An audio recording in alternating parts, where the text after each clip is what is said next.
why it's really important to have a plan. Have a plan and understand what your goals are. In fact, my camel out there is suffering right now with a broken back. So I actually found Pepe when it was only a couple of hours old, and I'm like, oh, this is a funny meme. Oh my god. Yo! Who is this DJ? The old man is swing trading over years at a time.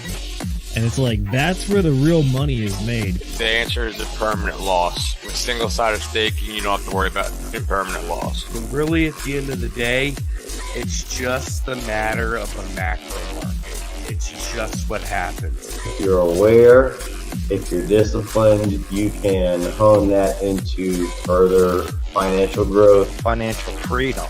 So we can actually live life and not have to be constantly living paycheck to paycheck. I mean, that's the ultimate goal, more or less, right?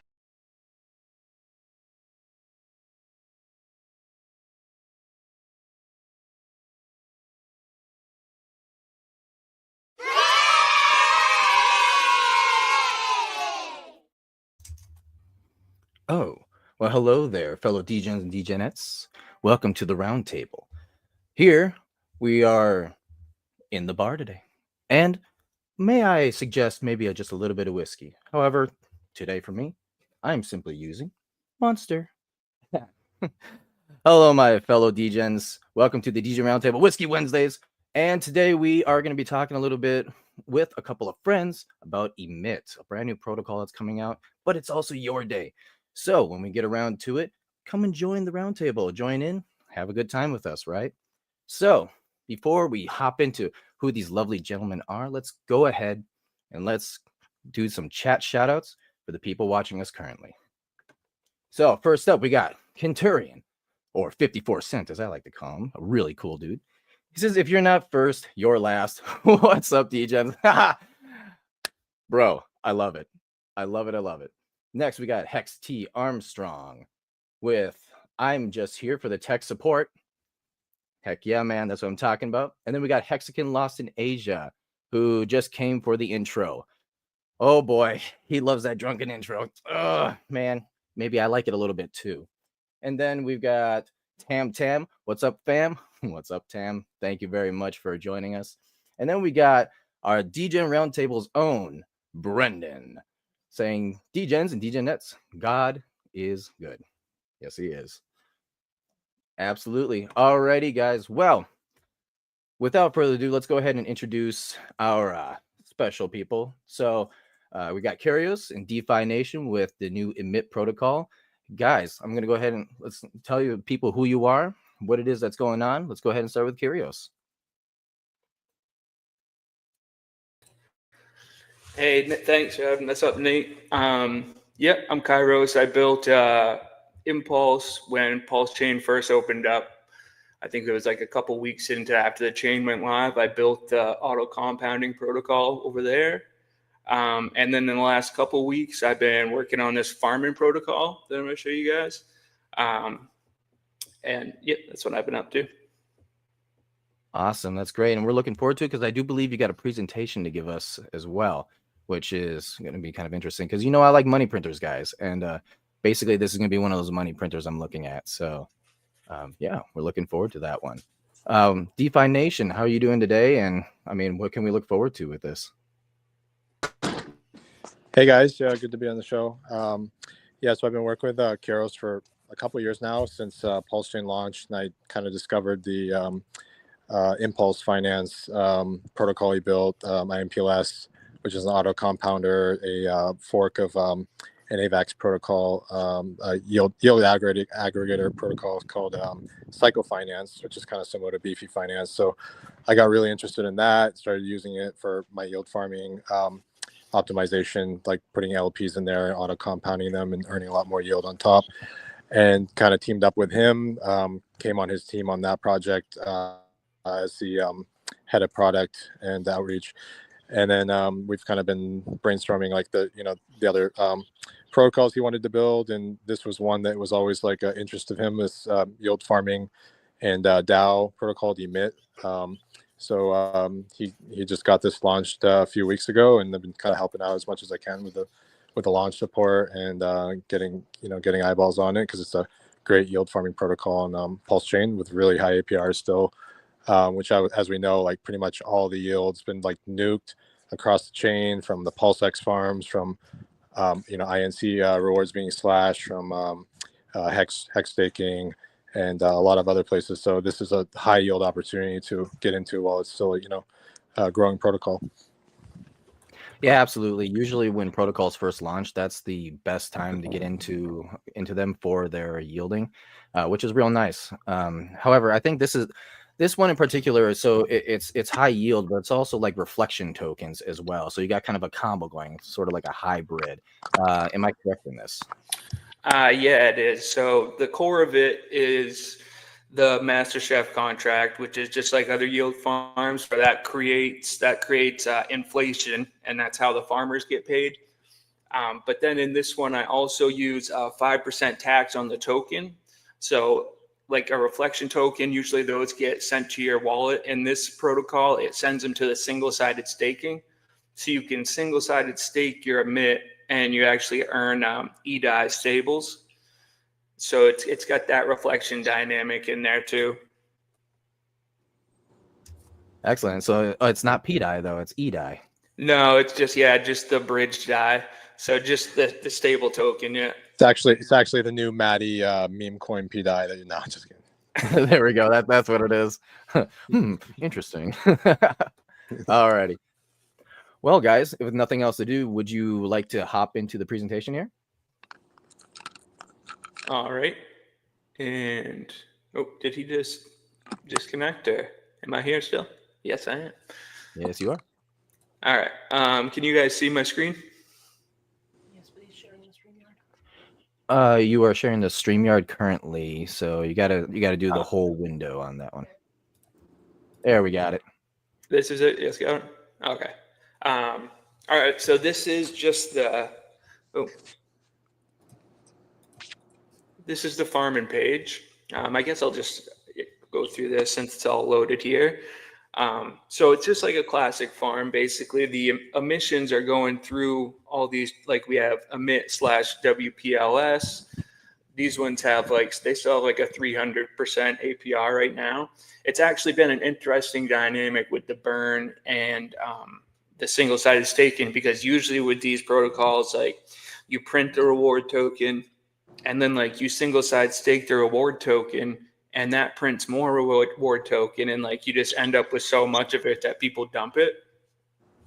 But that was one of the things I wanted to kind of offset a little bit. So with the 5% tax, 1% burns it, and also I burned some other tokens from our launch, so we've got quite a few burned. And he's burned about $37,000 worth in the last like 35,000 worth, probably just in the last couple of days, and like the last week he's just been like burning like 10,000 tokens at a time. Like I think he's done like 3 of those burns. There was like 40,000 in the DAO treasury from initially, like as much as we could pair it with the liquidity we had, and then we had some left over. So I'd just been burning those, like you said, this past week or so. We started with 100,000, but now the total supply is down to 66,000. And the emission rate, so how many new tokens are made each day, is 318. So it's not super fast. Like I was just telling people in the chat, I was like the chart could completely send right now because there's hardly any emissions, and I mean, there is emissions, but it's like not a lot. But at some point, like that's one of the reasons I set up as a DAO, because that way we can kind of vote on stuff. So when the DAO, when you single side stake right here, so you stake your Emit, and then however much you stake into the single sided, it mints you that much via Emit. So then that is what you use for creating proposals and voting in the DAO. That was the best way I could come up to do it, because like with your Emit/POS, there's no way that I can see how much Emit you have in those LP tokens. So I was like, but most everyone's going to want to put like half of their tokens in the single sided, like no impermanent loss. And so I was like, that'll be a good way to, have voting power. So that's how this works on the single-sided. You stake in there, then you get your VMIT, and then you earn the eDAI stables, not the PDAI, the eDAI ones. And that was kind of. We'll probably also be planning a emit / VEmit farm, which will be like pairing the emit token that you're earning in the farms with the VEmit that you get from the single side staking, that receipt token, and then that will be zero impairment loss on basically like those two tokens paired together, like liquid staking token kind of. Yeah, the VEmit pairs too. Well, I figured if some people had the VEmit and but they're not necessarily like big into the proposals or voting, then they could just pair that up and use that. It's been interesting with this. Like right now, you can see it's what it is. It's a 7-day runway. So on that first day that we launched, I think we had $40,000 in volume, and it put I think it was $3,000 or $4,000 directly into the single-sided. But the way the single-sided works is that it spans that out over 7 days. So if you get $30,000 in volume in one day, it's not all going to be in the next 24 hours it's emitted. It spans it out to kind of, that way some days if we have less volume than others, then it kind of just spreads it out. But it's pretty interesting that that's how it works. So if we had $100,000 in volume, 4,000 of that would be put into the single-sided, which goes to all the users single-side staking. It's been interesting watching it really, because like I was saying, that's one of the things with these reward tokens and farms. It's it just prints, and you don't have anything to do with the token. So with this one, you got the voting, and then it seems like a lot of people are putting their tokens right into this single-sided. So the TVL is about what, 25,000 or so. So if you have $2,500 of emit token in there and you own 10% of the share of the pool, then you're gonna, if there's a $100,000 volume day, you're gonna get $400 in yield basically from 24-hour staking in that pool. That's kind of how it would work if you had 10% share. Yeah, it adds up pretty quick. I think I've been $30-$40 a day on the amount of tokens I have in there, which isn't a enormous amount. I think I have probably more than some people, but not an outrageous amount. I have $5K in there, I think. So I'm kind of curious, out of all these, is it just your single side that has the most amount of TVL currently? So yes, the single-sided does. The DAO has a portion in there as well, because so the DAO treasury has 10,000 in there. So almost, a pretty good chunk. And what it does, it uses that eDAI. So the next thing with the DAO is we're going to vote on things that we want, different things you can put that eDAI to work, and then that will earn the protocol revenue for the DAO. And then we're going to take that and convert it to stables and put that into the single-sided as well. So all these different things that we have the DAO do, we'll be adding to the single-sided staking as well. So I thought that was pretty cool, because the way it's set up, I'll just have to basically swap the whatever it is. Say it's Power City earn. We invest $1,000 in that, and then we're generating that earn. Then that can be swapped into eDAI and basically boost up the APR more for the single-sided. So kind of the easy play with this one is say, throw your emit along with pulse into the emit pulse farm, and then from there you can farm more emit. And then with that emit, you can move it over into the single-sided stake, in which then you can earn more eDAI, buy up more emit, and pulse and rinse and repeat, basically. Yeah, that's a pretty good strategy. And then also on the other emit pairs, these ones have pretty good APRs too. Well, I guess some of them got some more deposits into them. And those are a little lower TVL. But this, like you said, the emit / WPLS, that's gonna have the most allocation points. So overall, probably the most emissions. So that's the best play as far as getting. Yeah, right now that single side pool is paying out 318% APR. That's in the DAI stablecoin. Then emit plus it's about 3% APR, which it still has over 10,000 in TVL, so it's not too bad. Then it's over 500%, 20% on Emit DAI, Emit INC 280% APR, Emit PLSX 320%, and then you go to the PulseX farms, which the actual PulseX farms that were earning INC, they had their emissions like basically nuked. So you're under like 1% on most of those farms now. On the DAI PLS, it's 130%. INC PLSX is 37%. PLSX 32%. That's higher than the PulseX farms everywhere. Those are usually averaging between 10 and 20%. Hex PLS is 169%. Then there's a few pump tires farms. Pump and most together are averaging 40% APR. That's great. Well, yeah, this one actually got another good chunk of deposit into it too. This was up around like 200%, and some of these, like if people think that more emissions should go to certain farms, they can vote for that in the DAO as well. I've just been kind of letting people fill them in since we just launched like last week. But the pump most one, that was one I thought that would do well, and I think that gives us a good category for like a lot of community tokens. Yeah, the dark token with Emit only has $240 in there, so that's a high 475% APR. So basically, to do the math, like if you add $240 in there, you're going to cut that APR in half. So you can kind of do the math of like what the APR would be before you like deposit to see how that APR is going to be like cut down. Then the IMPLS category is 396% APR on IMPLS Emit, IMPLS INC 115%. This vouch category is really cool because you can actually have no impairment loss with your PLS. If you take half your PLS, you mint the VPLS, which is like the vouch like liquid staking token. So you're actually earning I think you're earning between like 10 and 15% on PLS while you have it staked for the VPLS, the liquid staking, and then you take that VPLS, pair it with regular PLS, and you're earning 80% APR on that. So it's like double yield on top of yield. VPLS Emit 373%, and then the last farm up right now is 290% on Neon and Emit.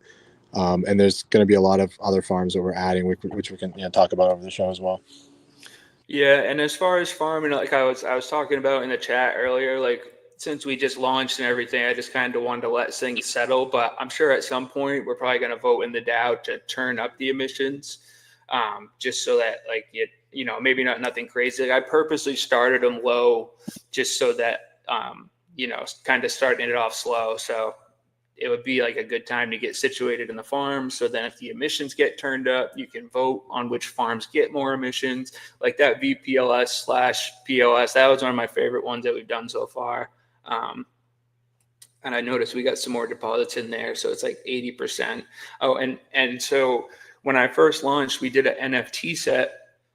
And with the NFTs, if you're holding an NFT, they're 1 million PLS each, then you don't have any fees. So you can see right here how this is a 1% fee. So if you hold an NFT, then you have 0 fees for all the farms. Any of the Emit farms have a 0% fee. It's just these ones that don't have an Emit token pair that would have a fee if you don't have an NFT. Yeah, it's 1% deposit and 1% withdrawal, right? But then that 2% that if you pay if you don't have the NFT, that does go to directly to the treasury, right? To like do buybacks and everything. Yeah, they're just going to a fee address right now. And then another thing with the NFT is for the DAO voting, like you have to hold an NFT to be able to create proposals. So the NFT is kind of like a little key to the ecosystem, I guess. I can show you what those look like. Show the I was gonna say, can you see any of them on the NFT page? Yeah, so this is one of them, and I got there's a couple other like different, like there's an INC sweatshirt, a Pulse sweatshirt, and that was just kind of like the emitters. That was the vibe we were kind of going with. There's different masks and stuff like that. So that was kind of like when I first started building. That was a way to Well, initially it was to raise the liquidity for when we did launch, but I thought it'd be cool just to have like kind of something for the community to gather around before the official launch. So that's been a good way to kind of, you can see who's really into the community because they're rocking the PFPs and it's pretty fun.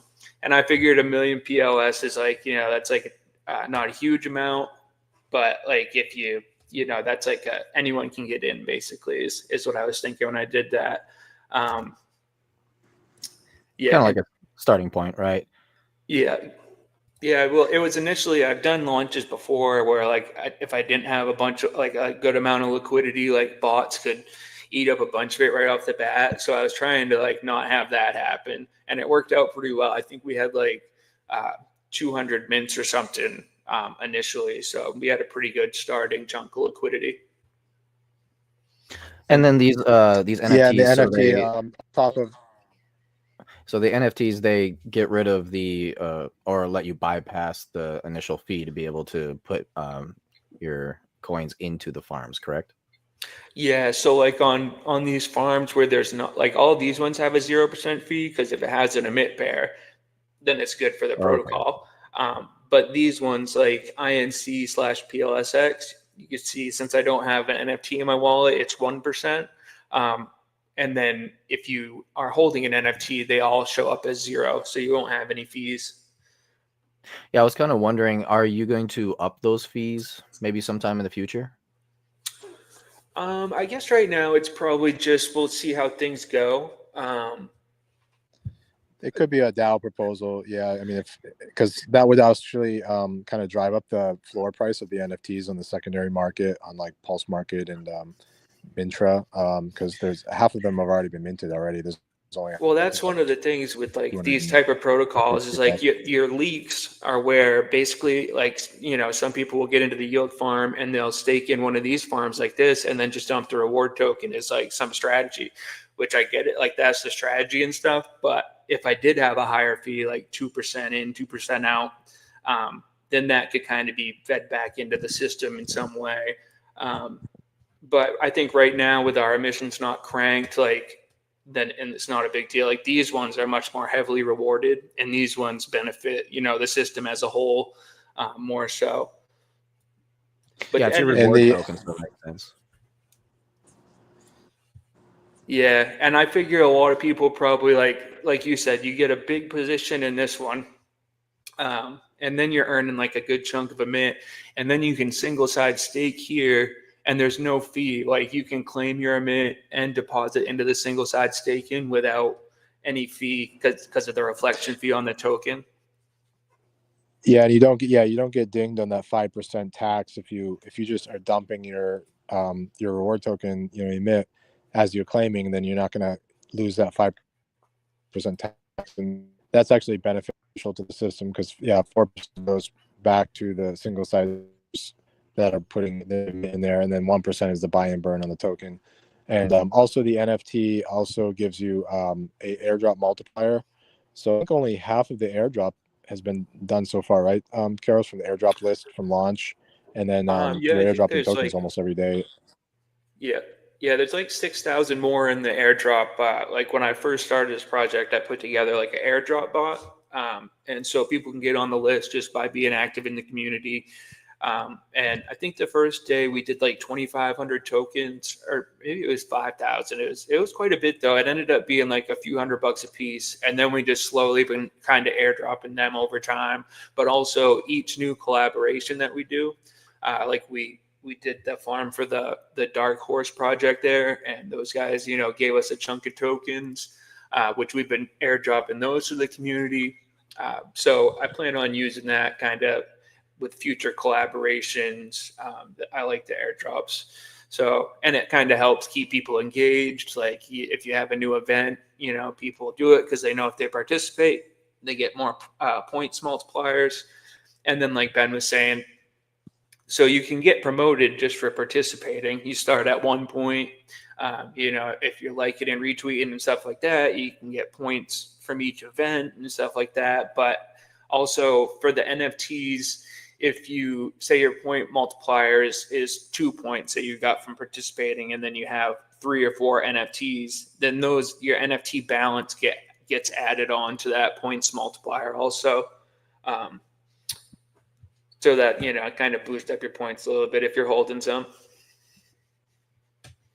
Yeah, like you could just buy 10 NFTs or mint 10 NFTs for 10 million pulse because they're $1 million each. And that's like $200. And then you're having a 10x multiplier on the rest of the tokens that get airdropped that you wouldn't be getting before if you weren't on that list. Just automatically puts you on there. And then you also have on all the future airdrops that he does of, other ecosystem tokens that are part of collabs and everything. This was just as it's kind of showing the DAO proposal page. So we've had a few that have passed. This is the VPLS/PLS and VPLS/Emit farming pairs for Vouch.Run. That one passed and that went live. And this is a way so that I could get community consensus on different stuff like farms, changing the emissions. So theoretically, you can add anything for a DAO proposal in here for the community. But these I expect are going to be the ones that, most people will use is they'll create a farm request or, giving more emissions to a certain farm that's already up. So that's been working pretty well. I think we have I think these are the ones we started with. For the Vouch Pulse, is that your creation, correct? So Vouch is Jexa. He's over at Vouch.Run. Yeah. It's pretty cool. I haven't heard yet. I think he was one of the founders of Liquid Loans, right? Or he was part of that team when it launched. Mm-hmm. Mm-hmm. Yeah, it's pretty cool though. It works really great. He's on. That was one of the first. Often, that was one of the first ones that I was like, man, it'd be cool if I could have VPLS paired with PLS and then be earning while I'm earning. So I was pretty pumped about that. When you get that, when you stick your PLS on Vouch, your VPLS your liquid staking token, SETH, Lido does for staking for ETH validated rewards. So you're earning like the what are they, validated rewards or whatever. I think it's like up around 10-15% on that, right?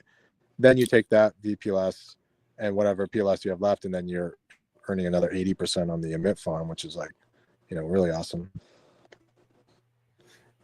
Yeah, it's pretty good dynamic. And then you put in single side stake for the DAI. It's like, this is what I call circular yield, strategy.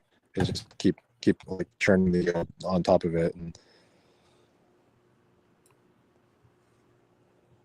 Okay, and so then the NFT that you would be holding, that's a part of the governance, or is it only the Emit token? So when I was first doing the NFT, I was trying to think of ways to integrate it into the system. So how it works is if you want to vote in the DAO or do a proposal in the DAO, to do a proposal, you need to have 1% tokens, but you also need an NFT. So to participate in the DAO, you need the NFT and then your tokens. So that's key for that. And then also the fees and the farms. And with the DAO, I think it's like 22,000 once that loads. So you need 1% of that to create a new proposal. So you just have to have 220 via Emit, and then you can create a proposal, a farm request. But if you have an NFT and then you have any amount of via Emit, just from single-sided staking, then you can vote on any other proposals. I actually think we haven't had a proposal for a day or two, but when they're active for 3 days. Everyone votes on them for or against. So yeah, to do that, you need to hold an NFT also. Okay, so the NFT like sort of drops the the minimum amount that you're able to put in for voting, basically. So how it works, like on the code side of it, is basically to participate in the DAO, you have to hold the NFT. And if you hold the NFT, then you can vote and you can create proposals. So it's just it's kind of like a key to the whole thing. Yeah. Gotcha. All right. So yeah, the NFT then is kind of like, as you say, the key, right, to being able to really do just about everything.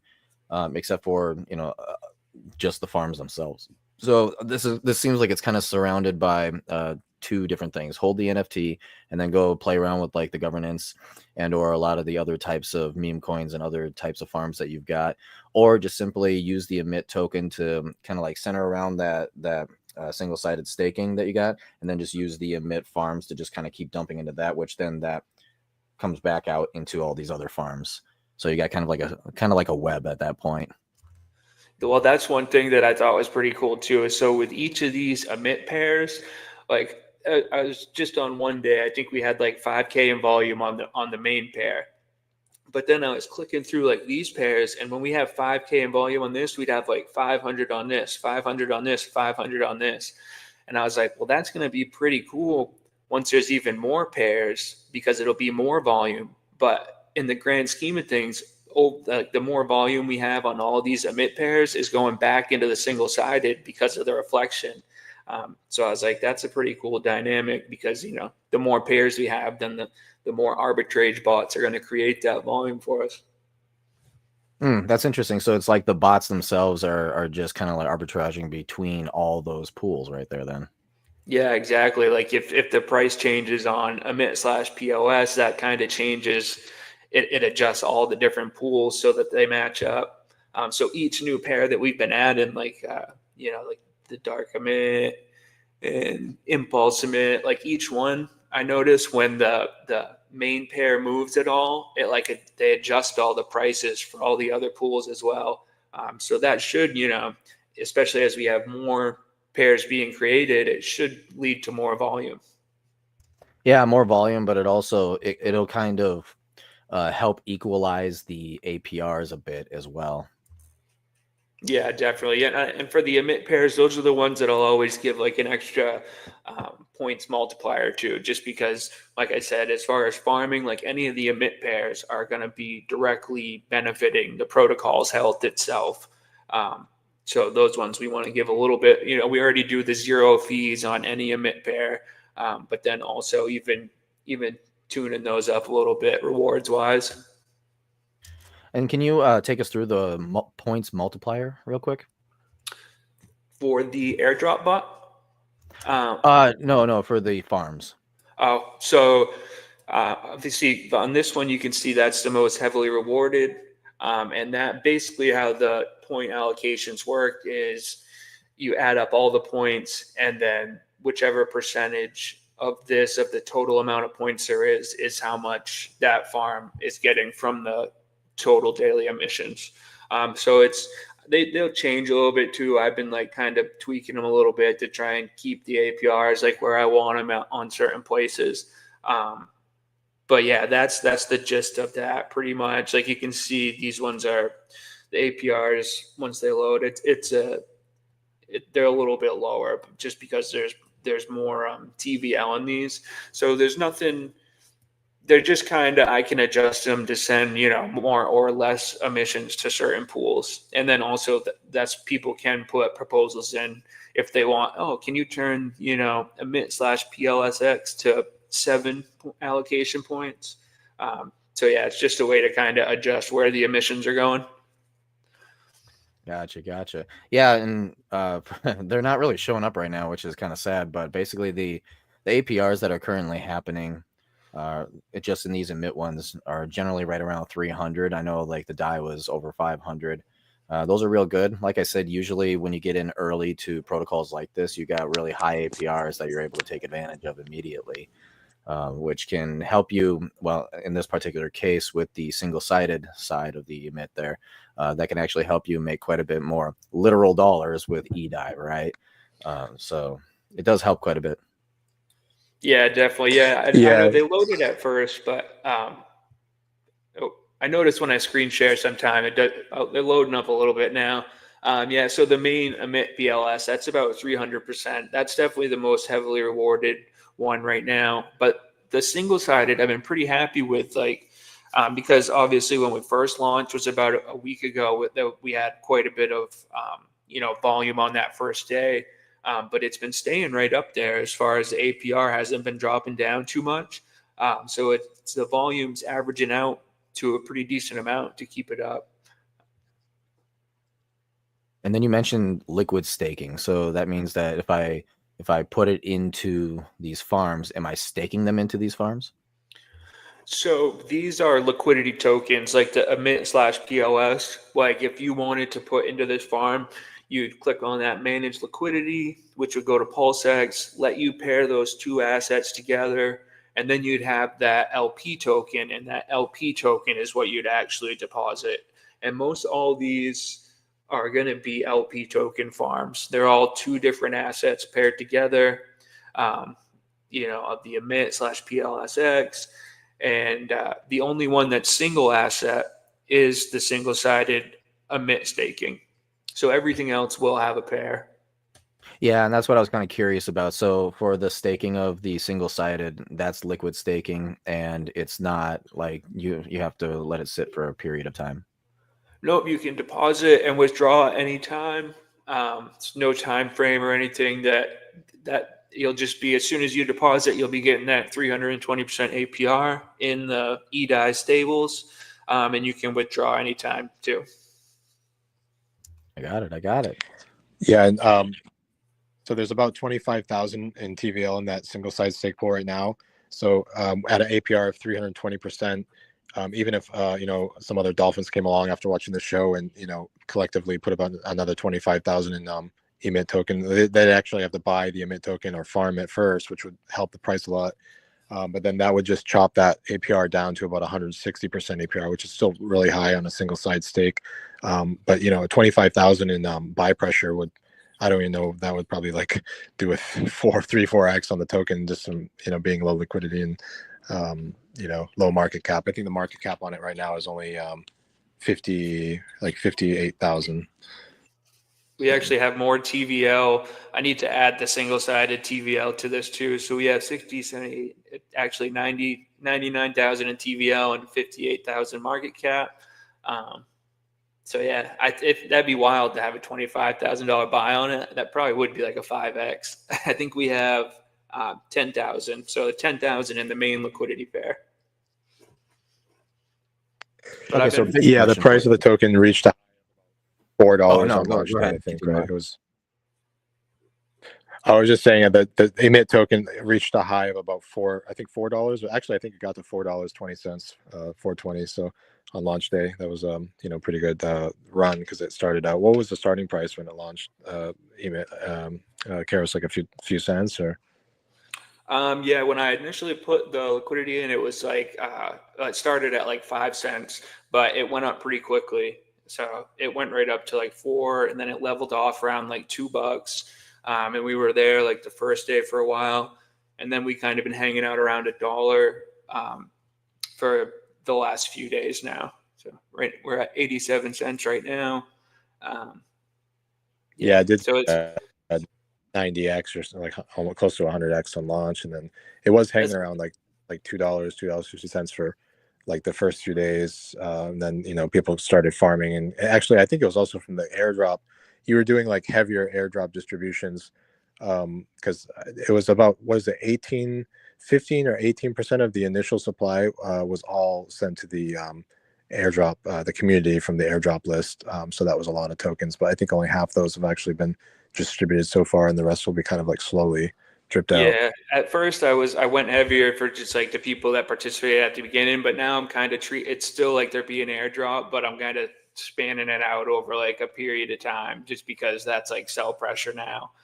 So initially on that first day, I think it was like half of them that were airdropped right off the bat, but now I'm doing less to try and, because some of them will just get dumped. So like now that we have like new buyers coming in, stuff like that, it's better just to use them to kind of promote the system through airdrops, marketing, stuff like that. Yeah, there's some guys really. Yeah, it's kind of like vesting. Yeah, there were some guys on the airdrop list that made a few $1,000s on their airdrop amount because they were really active and they got their points multipliers up to like above 20 points, and so their airdrop, like even at these prices, are pretty healthy for just free tokens for participating. Yeah, I think a lot of the tokens went right. A lot of them did go into the farms. Obviously, some people, some people sold, which I expected they would. But I think a pretty good portion of people have just been farming since. And with just the 300 per day, so if it's 318 tokens per day, and it's almost about $1 a token, so that's $318 per day. So it's not a huge amount of sell pressure right now.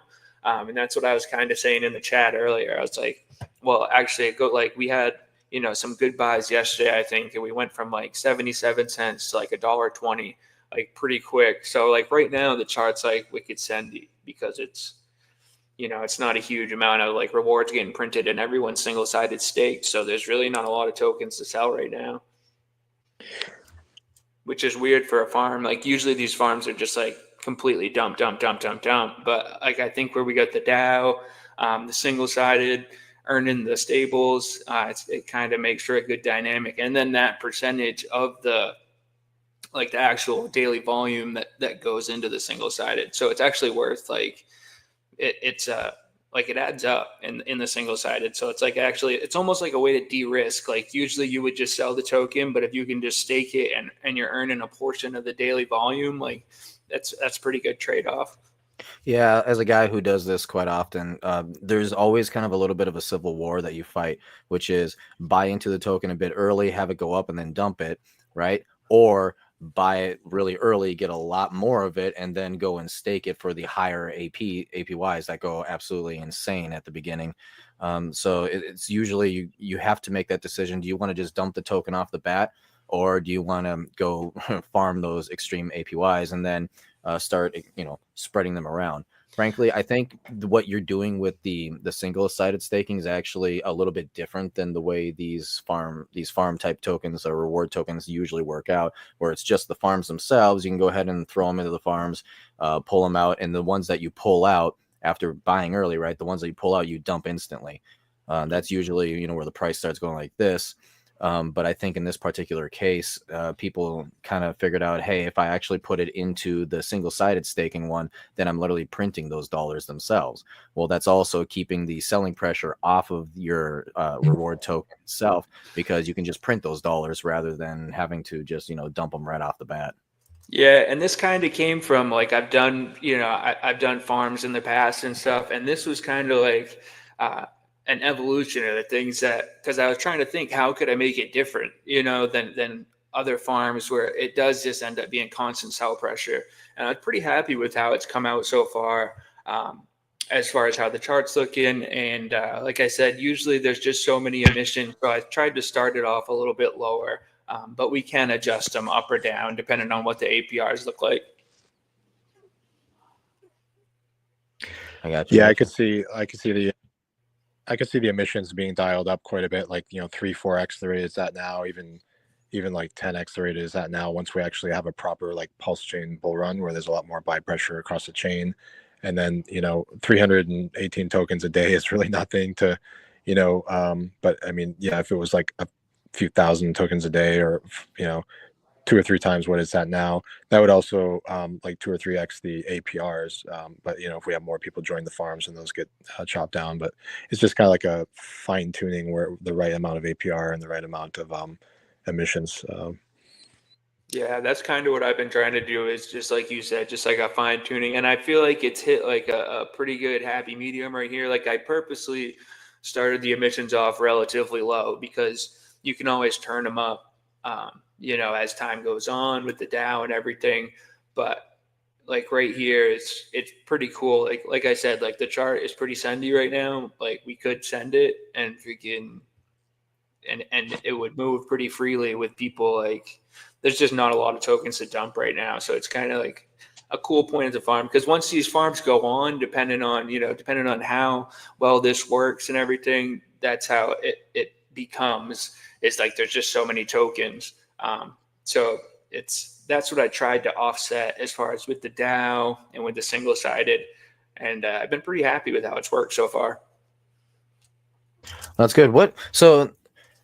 As I said, this is a little bit special because it's basically like a hybrid, but what else would you say kind of sets this protocol apart from, say, something like a Fux protocol?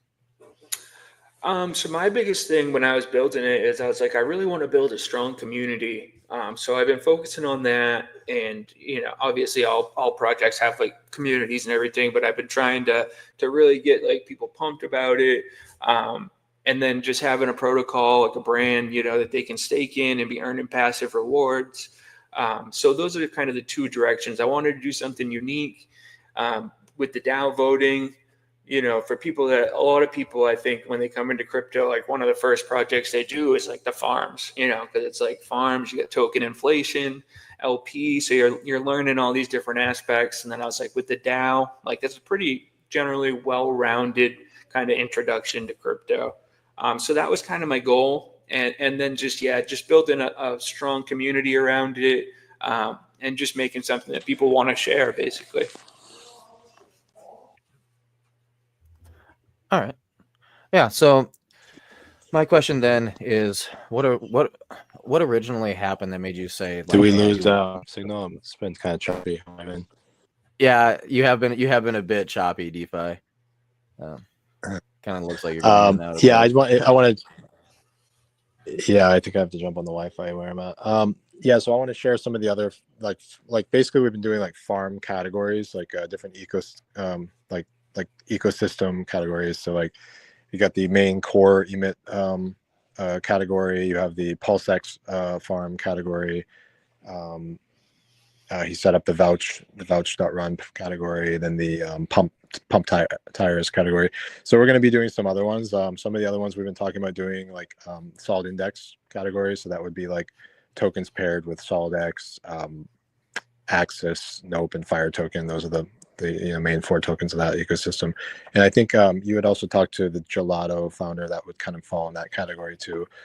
And then we were talking about doing some 9-inch farms. So probably like 9-inch with PLS or PLSX, BBC, their reward tokens. So people that are earning BBC in the 9-inch farms have a place to put it over here.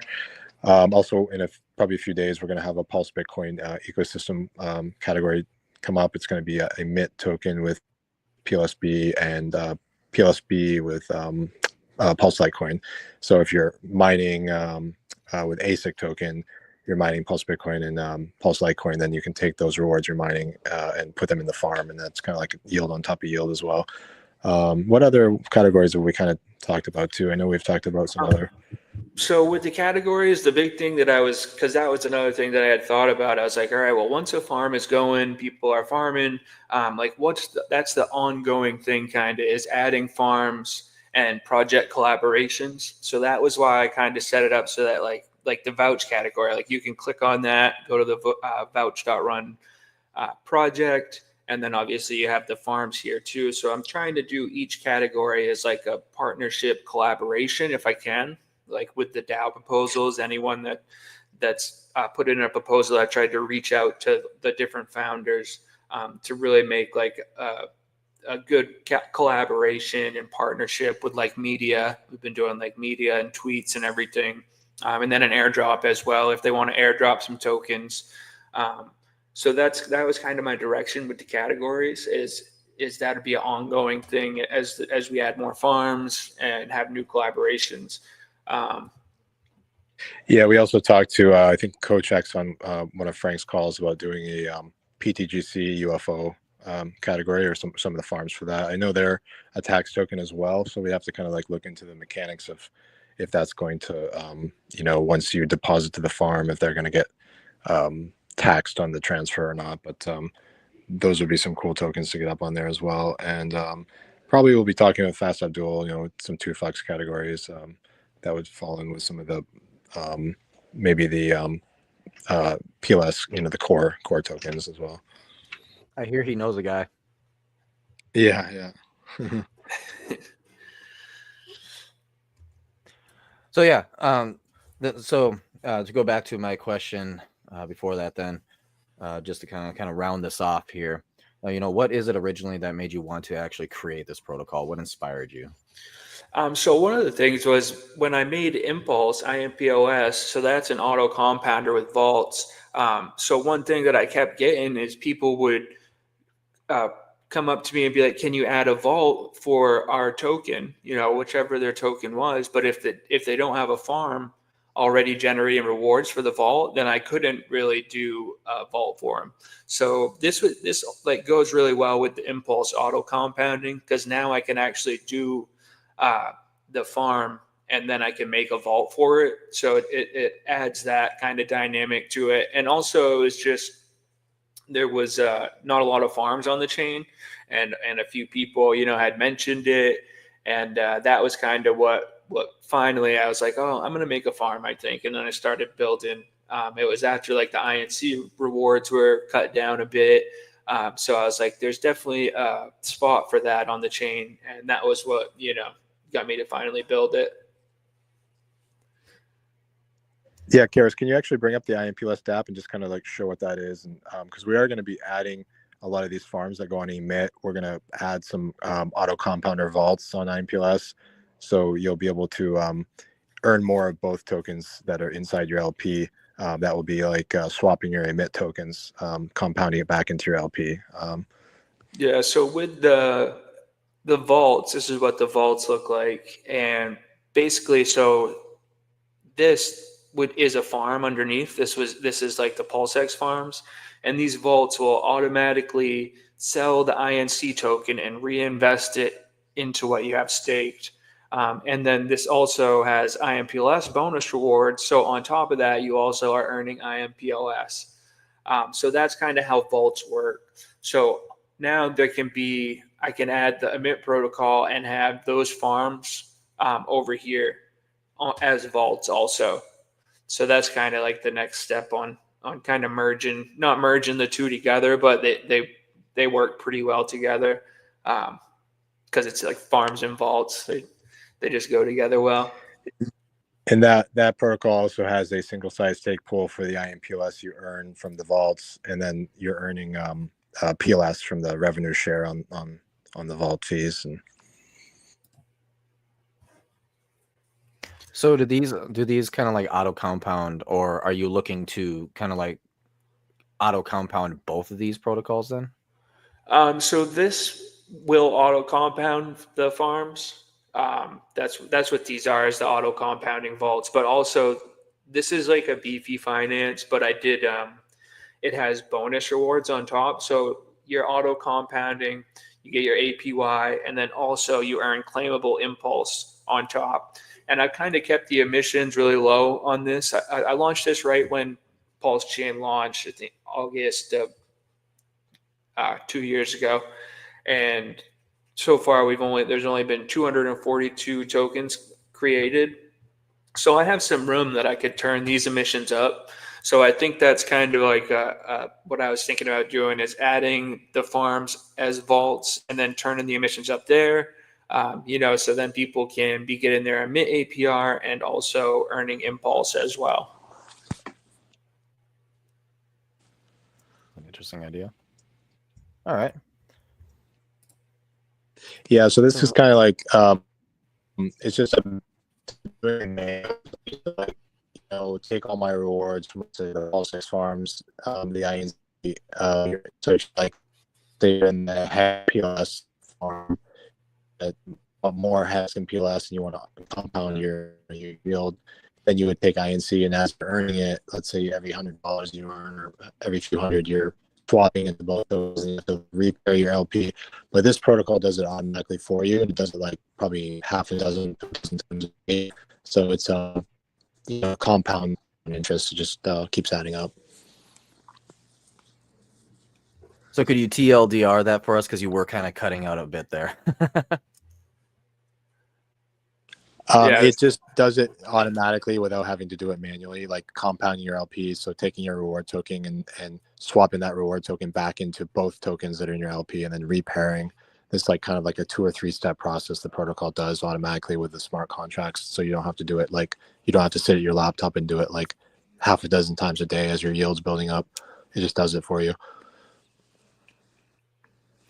Which is good as far as the APY, because like the APY, those graphs, I don't know if you've seen like the graphs they have with compounding, like it starts off slow and then you get a slope up because it's like reinvesting the rewards back into it. So yeah, they work well together. Alrighty, guys. Well, thank you very much for sharing. Yeah, this is the Whiskey Wednesday spotlight, and this protocol, it looks very interesting for sure, especially like, you know, DeFi as you were saying, the APRs have kind of been destroyed on Pulse Chain, and so this is one of those opportunities you are able to get high APRs again. So yeah, definitely go check them out, guys, if you are into that. I know, like, I'm a farm guy, so you know I like to have things continually go through, but yeah, thanks for showing us this presentation, guys. Awesome. Thanks for having me up. For sure. Yeah, thanks for having us. So now's the time right here, though, where we start introducing people or allowing people to come on, talk about what they think. You guys can stay on too and talk about what you think about the market. You know, how are you liking the pulse price right now? Are you buying more? Right now, what are we at today anyway? Very low. I try not to look at it. I'm always looking at it because I like the cheapiness of it, so I can buy more. Yeah, it's gone lower than I thought it was going to, but at this point, I feel I'm just kind of like not immune to it. But it's been going down for so long. I'm like, well, it's only so low it can go. You can't cut 0 in half. Yeah, exactly. All right, well, I think let's move on to some chat shoutouts for the midway point here, and then we'll continue the conversation and then see if anybody wants to hop on. We did put down the stream link in the chat, so go ahead and just click that button, come hop on, and yeah, let's talk about this protocol and see what you guys have to think about it, eh? Alrighty, so for chat shoutouts, the first one we got up is Gonzo Trucker, extremely hot degen. I love it. Good stuff, man. Good stuff. Love it. Next, we got KRG Crypto. I have arrived. KRG, it's good to see you, man. Thank you very much for arriving. And then we've got Your Health. Neil for T-Shares. Hey, everyone. How's it going? And then, of course, we have our man, Alan Chen, the doctor, Your Health Unplugged. And we do actually, yes, we do have a special DRT health episode that is tomorrow night at 8 p.m. EDT. I'm not sure exactly what that is, EST. But yeah, so definitely be on the lookout for that. It's going to be popping up here real soon. Go into that, push the notification button. This is something that is vitally important that people do need to understand, is that when you're in crypto, it's not just about gaining wealth, but it's also about gaining health, right? Because if you're a rich guy, but you're spending all your money on hospital bills, it's not necessarily going to be helpful for you, right? And you can't enjoy your life. So health is definitely extremely important. Dr. Chen is out here. He's definitely trying to help everybody in the community be as healthy as possible. So yes, for sure, check that out tomorrow night. That is going to be fantastic. So with that, moving on, we've got, of course, the guy that I just stole the quote from, because you were awesome, man. That was a great quote by him, by the way. It is Corey Geary. I'm the mostest with the mosties. Oh my gosh. I'm pretty sure he's talking about that the pumped tires. Most token. Yeah. Yep. Excellent, tell him to man. put it in the most pump farm on Emit. Was it 40%? Put the most you can, Corey, into that farm. Those two tokens kind of together though, because. Yeah. And then we got Moonpill Rational Optics. What's up, gentlemen? What is up, Moonpill? Good to see you here. Then we also got Moonmut. Hello, my DGen DeFi friends. Yes, sir. Hello, my good DGen DeFi friend. And then we also got Mr. M Rock Jockey, or Mr. Ock Jockey, whichever one you prefer. Whiskey for my friends. Sorry, man, I don't have whiskey today. I'm rocking the Monster. Very rare for me to have an energy drink, but I definitely need it today after the very long drive I had. And then next we got Ray with Dark Horse. It's Dark Horse. So good to see you, Ray. Welcome to the stream. Alrighty.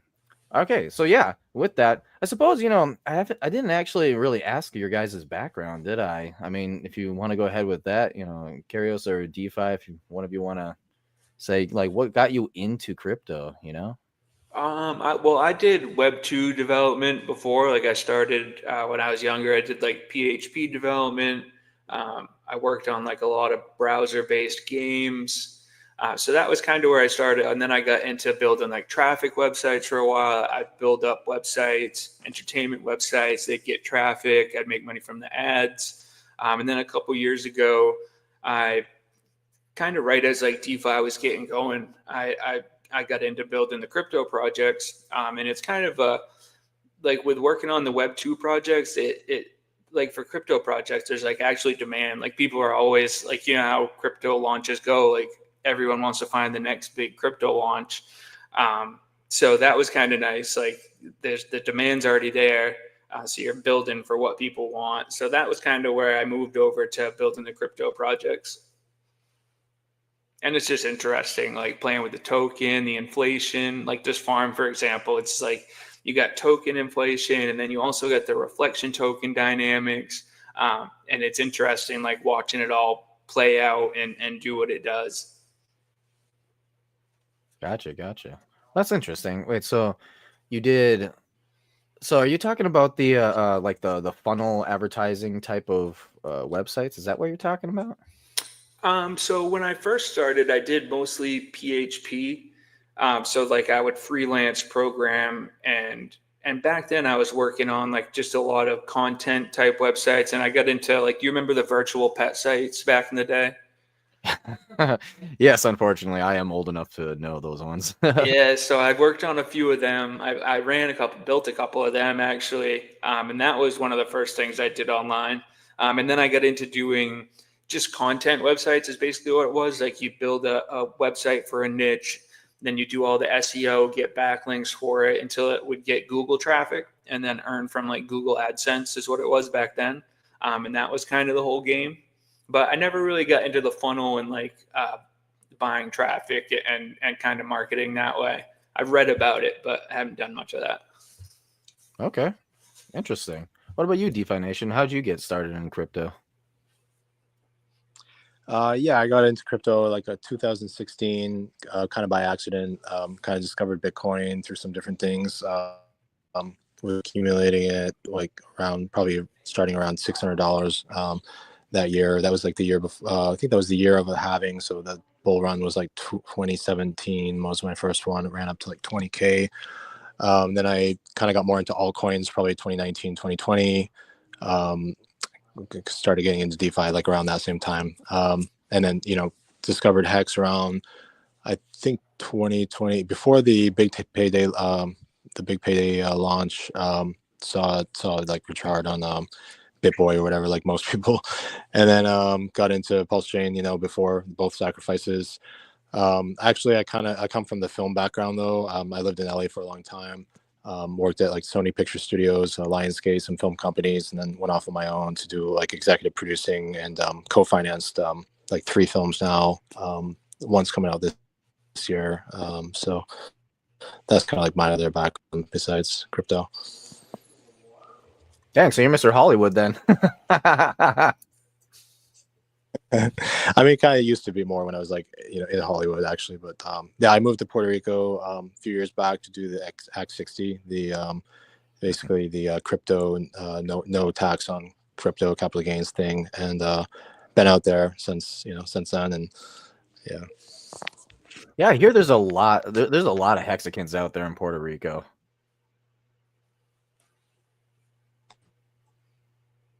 Yeah, I've been down to some Hex Meetups.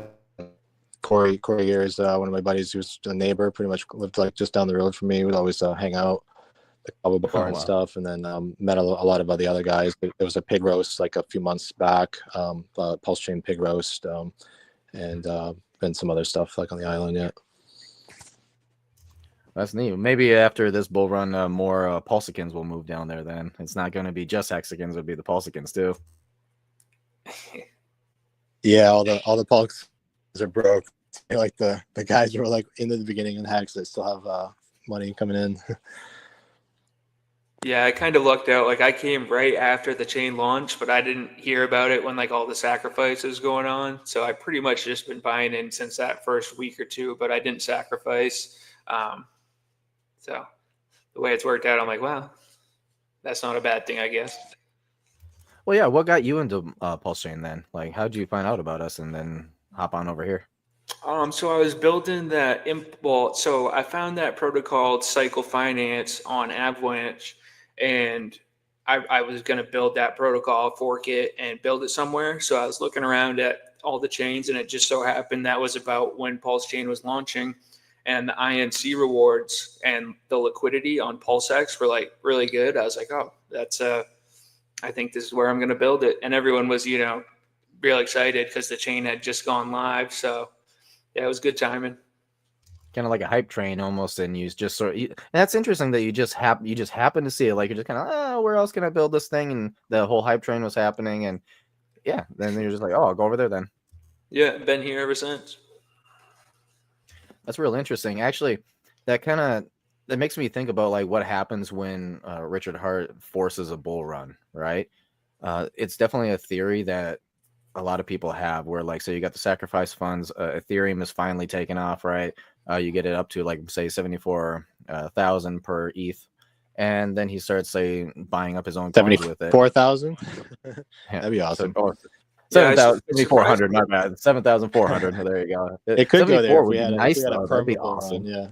run, That'd be perfect. A couple more cycles, maybe. Yeah, one of the first things I did when I came over here was I think it was the sci-fi book that he read or that he wrote. I read that. That was a pretty good read. I can't remember who was sharing it there. The lady with the pulse bus, she was sharing it. And SJ. Wild yeah, SJ. Yeah, and I read that book and I was like, that is a pretty good book.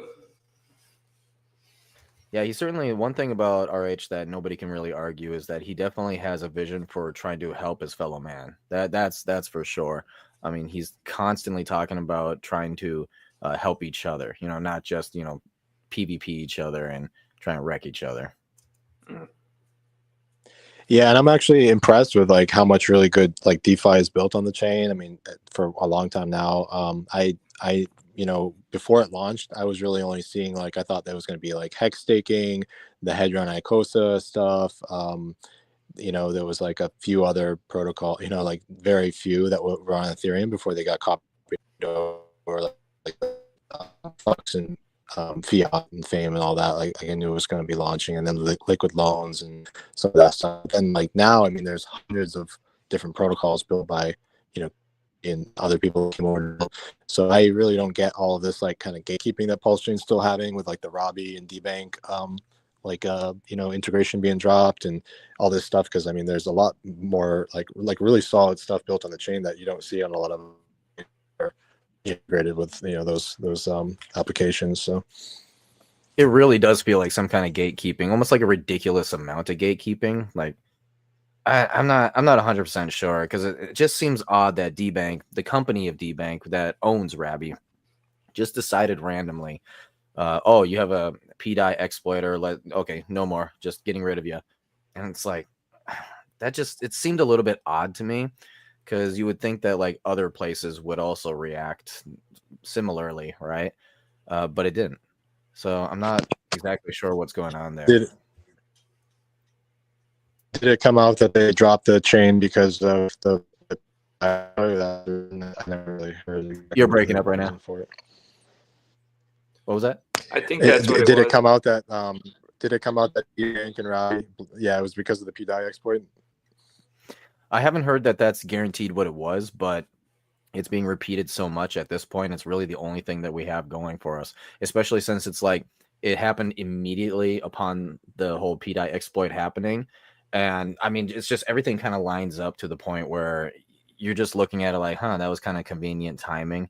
I don't know, unless they were the DBank company was really involved in Pulse Chain, saw how much people were arguing about PDI and just said, oh, this is too much drama for us as a company, we're going to back out.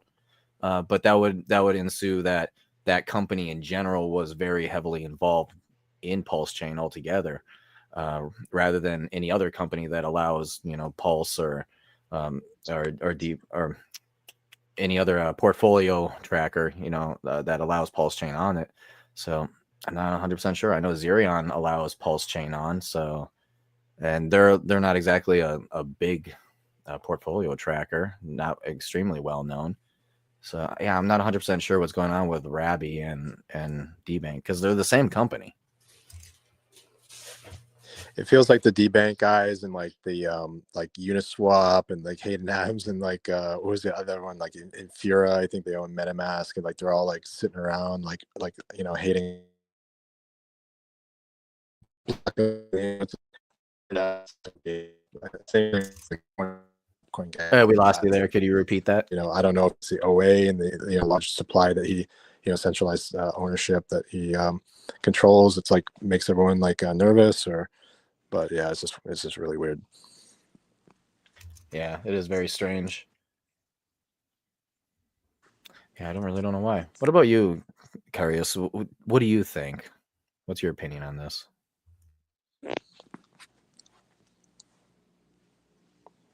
Did we lose you? Kairos? Oh, looks like we lost him. He must have had to run away.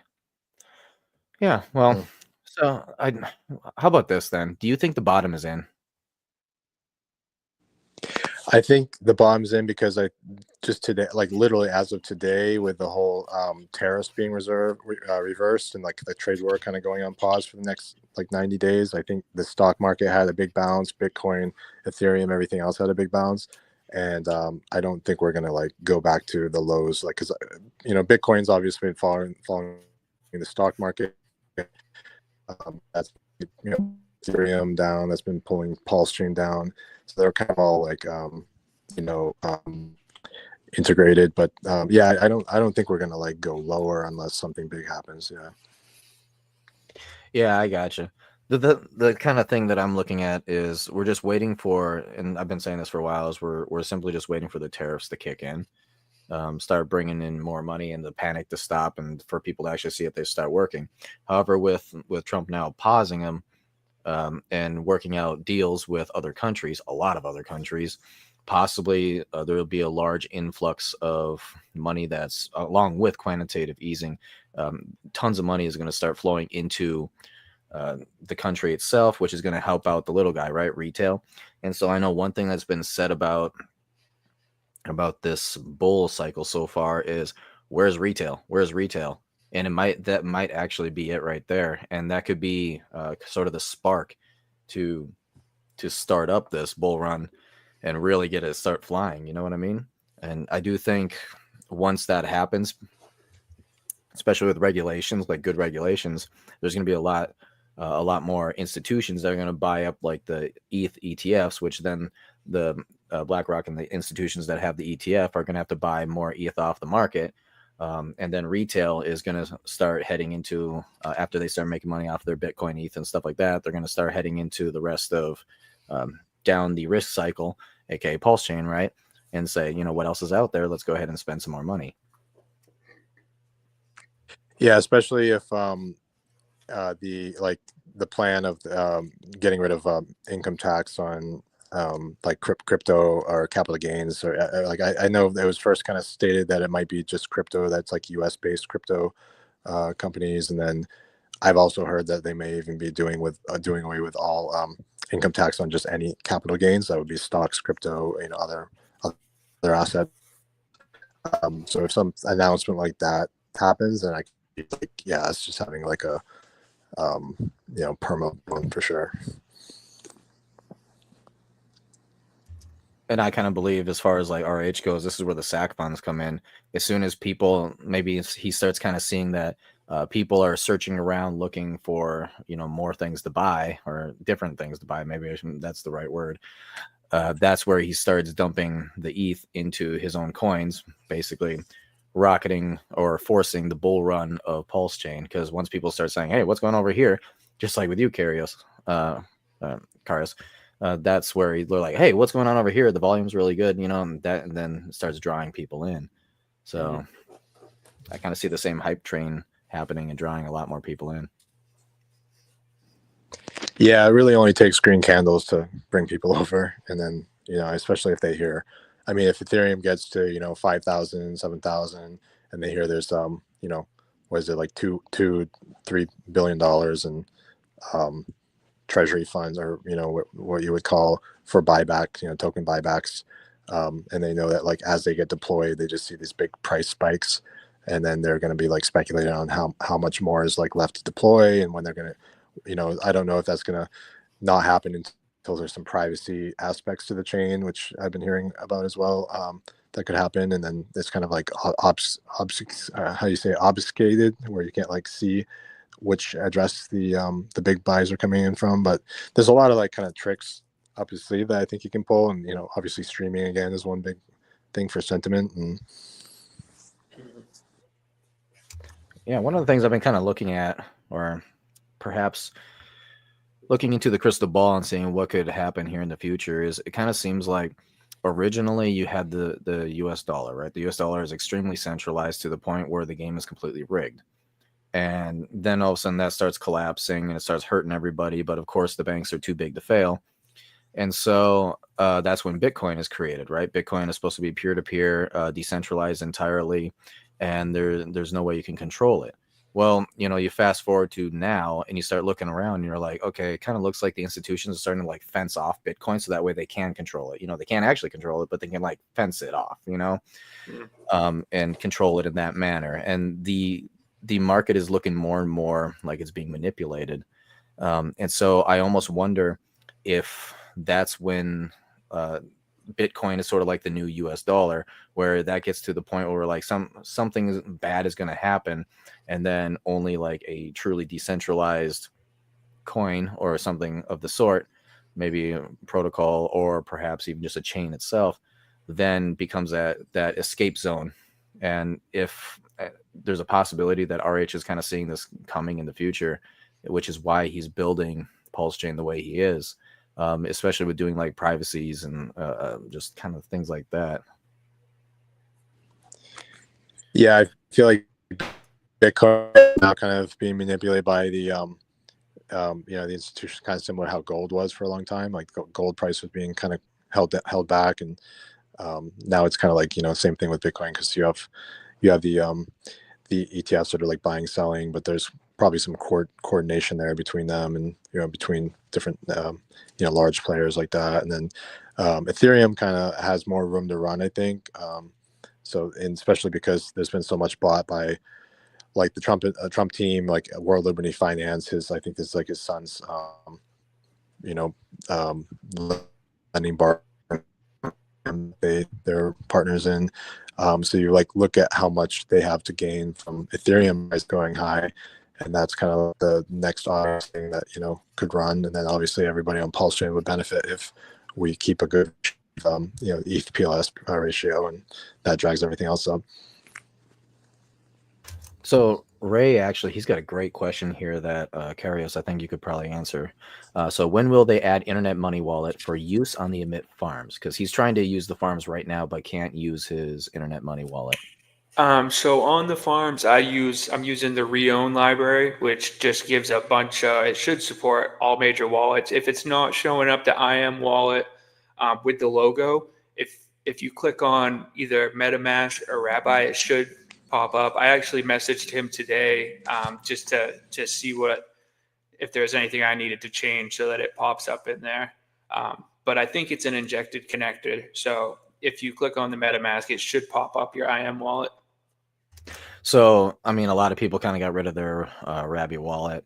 And I do know that when it does come to people in general, or humans in general, I should say, the least amount of clicks they have to do is the direction people are going to go. So if you were able to get just that logo in there, maybe like a quick fix here real soon, and be able to get that logo in there, that might be really good for you, especially since with what happened with Rabbi, just about everybody's switching over to Internet Money currently. Yeah, I'll have to see if there's a way I can add custom in there. There probably is. Like I said, I use the Reown library just because that gives everyone should be able to connect with the wallet they have. So maybe we can even get it added to that library. It would be key, because then it would pop up, anywhere Reown is used. Yeah, you'll have to get in touch with Brother KG on that one, because I know that he definitely wants his wallet on every single protocol that is on Pulse Chain. So yeah, I just messaged him actually before we did the show, because someone else had asked me the same thing. So I'll have some more info for it pretty soon. Yeah. Alrighty. Well, perfect. Thank you guys for coming on today. I really appreciate it. Awesome. Yeah, thanks, Nate. Yeah. Yeah, thanks for having us up. Yeah, I thought more of my guys would be getting on, but I'm not quite sure. I think they might have had something possibly to do. So with that being said, I think we'll go ahead and end it just a little bit early right here. So yeah, thank you very much for watching DJ Roundtable. You guys are freaking fantastic. And with that being said, I think we'll go ahead and end it here. And so don't forget to always DJ responsibly.